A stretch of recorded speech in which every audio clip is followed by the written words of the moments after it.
From his fantasy world, Ruto wants to double the VAT on fuel from 8% to 16%. Pump prices will increase by 9 shillings per litre of diesel and 10 shillings per litre of petrol. The cost of goods, bus fare and production will immediately rise again. Healthcare has impoverished millions of Kenyans. But Ruto wants to expose pharmaceuticals and medicaments to taxation by removing them from the zero-rated to tax-exempt list. Targeted at the price of lifelong medication like insulin and those for chronic illnesses like diabetes and hypertension. After raising the cost of fuel, they want to raise advance tax on motor vehicles. Advance tax on passenger vehicles will increase from the current Kenya shillings 2,400 to at least Kenya shillings 5,000, and from 3,000 to at least 5,000 for commercial vehicles.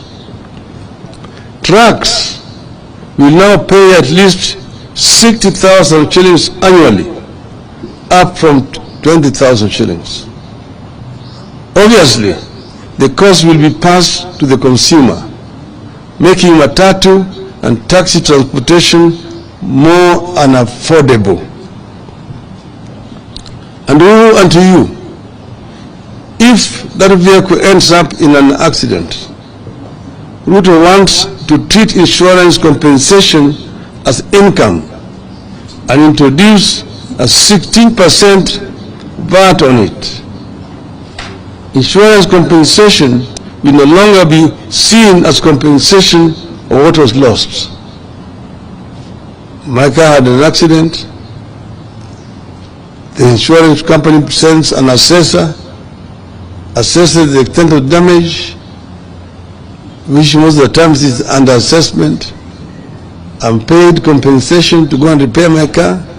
I have to pay a tax on that compensation. This I don't know what kind of arithmetic it is. It is the same story with per diems, mileage and travel allowance of public officers. Per diem will now be treated as an income and attract a 30% income tax. I used to be a civil servant, and per diems were based on the costs of living in the country you are traveling to.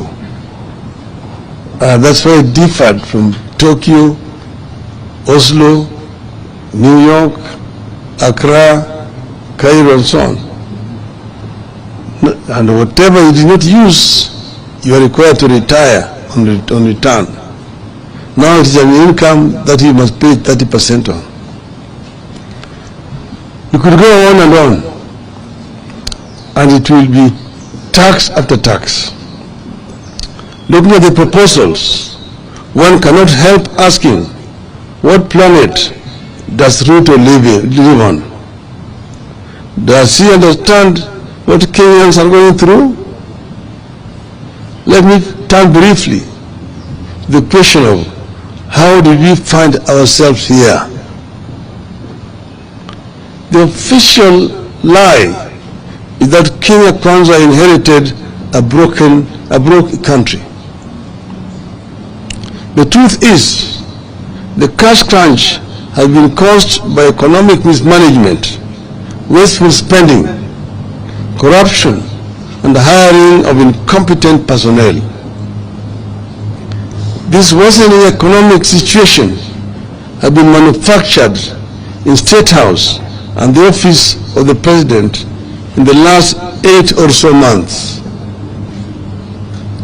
Government's own data indicates that contrary to what Ruto promised and what he is saying, borrowing has gone up instead of coming down.